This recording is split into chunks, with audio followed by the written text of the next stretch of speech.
Hi, I'm Jane from Core Fusion. Today we're going to do a foam roller session. I have a 90cm foam roller. I've put a link below for a similar one to this that you can use. It's very good at helping with your balance and your core and your awareness of where your pelvis and your pelvis should be. So we're going to get down on our back, very careful as you do. If you do have neck issues and lots of tightness in your neck, you may prefer to have a cushion as well. So grab one of those. And underneath your head, on top of the foam roller, you can place it to make it a little bit more comfortable for your neck. So let's get down onto the floor. So important here that you're in a comfortable position. So to start off with, bring your bottom right the way towards the end. Can feel very unstable to start off with and possibly a little bit uncomfortable on your bottom, but it's okay when you lie down. Feet hip distance apart, and from there slowly lie yourself back. You can use your hands on the floor for a bit of balance too. Remember what I said, if you want a cushion underneath your head, pop it underneath your head now, especially if you've got tension in your neck, so you want to make sure that's nice and relaxed. And both your hands in contact with the floor for a little bit of balance. So just to start off with, let's find where your neutral spine is so we're aware of what's happening with our pelvis. So find from here, where is your flat back? So tilt the tailbone, let your lower back flatten, and then slowly relax. Let's go in the opposite direction. So let's go into a pelvic tilt in the other direction. So you're overarching as long as your back feels comfortable with this, and then slowly relax. So I want you to find your neutral spine, which is the difference between that flat back, that overarched back, but a comfortable position for you in between the two. And then it's going to be easier and better for you contracting your pelvic floor. So let's get into those pelvic floor contractions. So arms down by your side, eye line looking up, breathing in and breathing out your own pace. So breathe in to prepare. As you exhale, I want you to contract into that pelvic floor and feel internally from hip bone to hip bone this lower abdominal muscle working. So let's work that balance a little bit more. If you feel comfortable, bring one arm in the air. If you still feel comfortable, let's bring that second arm in the air and make sure your shoulders are nice and relaxed. And we're going to continue with that breathing. So again, breathing in and breathing out your own pace. As you breathe in, I want you to think of your ribs expanding widely at the side, which we call lateral breathing. And then as you exhale, I want you to think of exhaling with a hug breath, a hug for happy. So it's that sound. And I want you to feel there that your ribs are closing slightly, but allowing you also to contract into that pelvic floor. So again, breathing in to prepare, wide breath in, and breathing out, contracting to your pelvic floor. Make sure those shoulders stay nice and soft. If it feels too much to think about, just think of that exhalation and that pelvic floor contraction. Don't worry too much now about that wide breathing. So just go for two more. So just breathing in to prepare, and then exhaling, contracting into that pelvic floor. And same again, breathing in, option of a wide breath in, for the ribs expanding widely. And then exhaling, slowly contracting for the pelvic floor. So let's progress as we breathe in. Let's go into your soldier arms. Bring one arm down by your ear, other arm down by your toes, and then exhale as you come back to centre. I want you to work here in your own range of movement. So if you do have a shoulder issue or a neck issue, and you can't let the arm go all over your head without arching your back, don't limit your movement. I always want you to work to pain and not through pain. So we're going to breathe in as you work, keeping an eye here that you're keeping your neutral spine. We're not overarching. Breathing out as we slowly return. And same again. So our aim here is to keep working on that pelvic floor contraction as we breathe out. Trying as steady as you can. Even you'll see I'm wobbling it a little bit from side to side. And then exhale. Same again, breathing in as we open. Keep the shoulders nice and soft, ideally in your sockets, and breathing out as you return. So let's go for one more on each side. So breathing in, and then exhale, contracting into that lower pelvic floor. Feel that lower tummy engaging. Breathing in as you open, and then exhale as you return. Good from here, make sure those shoulders are nice and soft. So we're going to breathe in as we open. Both those arms nice and wide, so it gives you a nice stretch through the front of the chest muscles. And then exhale as you come to close. Careful as you do this, you don't overreach towards the ceiling. You keep your shoulders nice and soft. And again, breathing as you open wide. And then exhale, contracting deep into that pelvic floor. Good, and just continue in your own pace, so breathing at your own natural rhythm. As we breathe out, reminding yourself to contract your pelvic floor, and just go for a little bit of a checklist. Are my shoulders nice and soft? Am I engaging my tummy? Can I engage my bottom a little bit? So those lower glutes, can I feel them engaging a little bit, just to help with my stability a little bit more?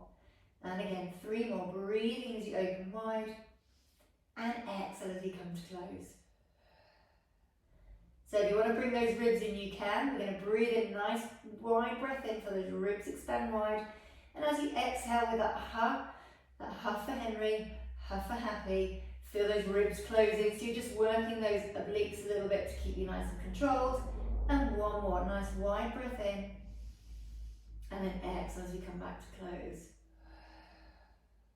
There's lots of progressions we can do with your arms and variations, but we're going to leave it there for today. And we're going to go from here into single leg lifts. If at any point you need to take a break, if your back needs to take a rest, you can quite happily, elegantly prop yourself off. If not, keeping yourselves where they are, just palms face down. You can go wider if you need a little bit of balance. But from here, take a nice deep breath in. As you exhale, I want you to engage your pelvic floor, keep your hands for balance, and just float one leg into tabletop. If it feels too much, just hover that foot over the floor. Keep it small, keep it controlled. If you can and you feel comfortable, lift that leg all the way up into a 90-degree angle, which we call a tabletop. Hold it there, take a nice deep breath in, and breathe out, contract that pelvic floor again, and bring that foot back down to where it started, back down towards the floor. Trying to think, right, have my feet gone back down, hip distance apart, or has it gone out to the side? How level is it? How controlled have I been? Let's change to that other side. So breathing in to prepare. As you breathe out, contract the tummy, and slowly floating up to the other leg. You're going to find one side might be more difficult than the other. That is very, very common. Good, and again, inhale, and exhale, slowly contracting as you come back down, keeping that abs are strong, and that you're not overarching through that back. And let's change sides. So breathing in to prepare. Breathing out, make sure you've got that contraction in your tummy, contraction of squeezing your butt cheek, that glute, before you lift that second leg up. Inhale and hold, and exhale, contract, bring that leg back down. Good, and again, breathing in, and exhale, contract as you slowly lift. So for all these exercises in an ideal world, you're looking for around about 10 repetitions of each. As I'm talking you through, we might have a few variations of numbers today, but ideally looking for around 10 of each. You can always pause and do more if you wish, and then restart when you're ready. And again, breathing out, contract that tummy, and slowly come back down. So let's go for one more on each side. So breathing in to prepare, make sure those shoulders and your neck's nice and relaxed, and exhale as you slowly lift up into that tabletop. Breathe in and hold. You activate from the tummy, you squeeze in the glute of that foot's in contact with the floor, and then breathing out as you slowly come back down. I try and think of a visualization with this. As you breathe out and lift, imagine you've got a small helium balloon on the end of your knee, floating it up towards the ceiling, so it's not sinking in too low. Inhale and hold, and then exhale slowly back down. Good, so keeping that control, keep an eye from here, shoulders stay nice and soft. We're going to go from here into another one where we're going to lift that leg into tabletop and do a single leg lengthening. So take a nice deep breath in. As you exhale, back to that left leg, we're going to lift that leg into tabletop and stay there. This is going to be our start position. You might find just holding this leg here is enough for you. Just breathing in and breathing out your own pace, and being aware that you're contracting to that pelvic floor. Looking here for minimal use of the hands as you get a bit more controlled. Eventually no hands, but for now let's just keep them there. And just keep your movement small. There's going to be no benefit from bringing those hands up and then falling off. So if you want to put less pressure through the hands so you don't feel that you're working your neck, do so. But just make sure they're tiny steps of progression, but really working hard from the pelvic floor. So we're going to hold it here, take a nice deep breath in. As you exhale, we're going to lengthen that leg away from you. Keeping that activation from the tummy, keeping in neutral and arching through the back. Let's breathe in through, bend that knee back to your start position, and slowly repeat. So tummy engaged, bottom engaged with the glute of that foot that's on the floor. Breathing as you lengthen away, and then inhale as you return back to that same position. So same repetition, same leg, off we go.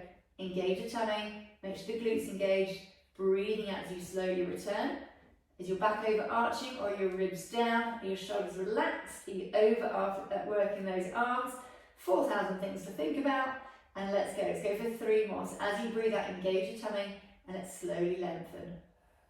So again, ideally looking for around about 10 repetitions. And breathing as you come back. And again, so as you breathe out, shoulders soft. Breathing out as you lengthen. That leg can go longer, it can go lower if you feel that you're in control of the movement. Breathing in as you come back. And same again as you breathe out, last one. Make sure the toes are relaxed, toes are spreading across the floor. You're not digging in with your fingernails. Use that tummy, let's breathe out as you come back down to the floor. And maybe change around to the other leg. So make sure again, shoulders are nice and soft, head's relaxing. Breathing into prepare. Breathing out, engage your tummy. Squeeze that glute of that leg that's on the floor. Left leg. So we're going to breathe out, float that right leg up into tabletop. Again, you have the option here of staying. Again, breathing in and breathing out your own pace. If you feel comfortable and you want to progress, as you breathe out, engaging the tummy, keeping the glute squeeze of that leg that's on the floor. Breathing out as we lengthen that right leg. Inhale, hold. Apologies. Inhale, come back in. So let's go again. So we're going to breathe out as we lengthen. Breathing in as we return back to tabletop. Shoulders nice and soft. And same again. Off we go. Breathing out as we lengthen. Keep an eye if you can that your ribs don't flare up, that you're not overarching, just as I was doing a second ago. So working from the tummy, thinking of that breath. So exhale with a closing through the ribs, closing through the lower abs. Inhale as you come back. Let's go for 3 more. See if it helps to rotate your palms face up for a bit. So that takes less pressure through your hands and through your neck. It will make you feel more unstable, but it will stop you from popping those shoulders up. So try it for a little bit of variation if you feel comfortable. If not, go back to the initial. Breathing out as you lengthen. So engage your tummy, engaging that glute of the leg that's on the floor. Breathing as you return. Let's go for 1 more. So again from here, breathing out as you lengthen, eye line looking up. If you are closing your eyes, you're making this so much harder for yourself. Okay, so you have options here to try it another time with your eyes closed the whole time. It's really quite tricky. So inhale, hold. Exhale, let's come back down to the floor and slowly relax. And then from there, you have the option to relax for the day and finish. But if you are comfortable doing a double leg exercise where you're on the floor normally, then have a go at this, okay? So shoulders nice and relaxed. Take a nice deep breath in. As you breathe out, you're going to lift 1 leg into tabletop. Be really aware of your abdominals. Be really aware of your neutral spine. We don't want you to overarch. Do you feel comfortable as you breathe out, lifting your 2nd leg up into tabletop? Good. Hold it there. Exhale, contract your tummy. Bring 1 foot down towards the floor. Inhale, hold. Exhale, contract the tummy. Let's bring that foot back down to the floor. You have options to continue and stay if you wish. If not, we'll leave you there for today. When you do come off, nice and elegantly, hand down, hip down, and slowly bring yourself up to a seated position. Any questions, give me any messages, but hopefully enjoy the session. Feel free to come back to this anytime if you want to practice it. Bye for now.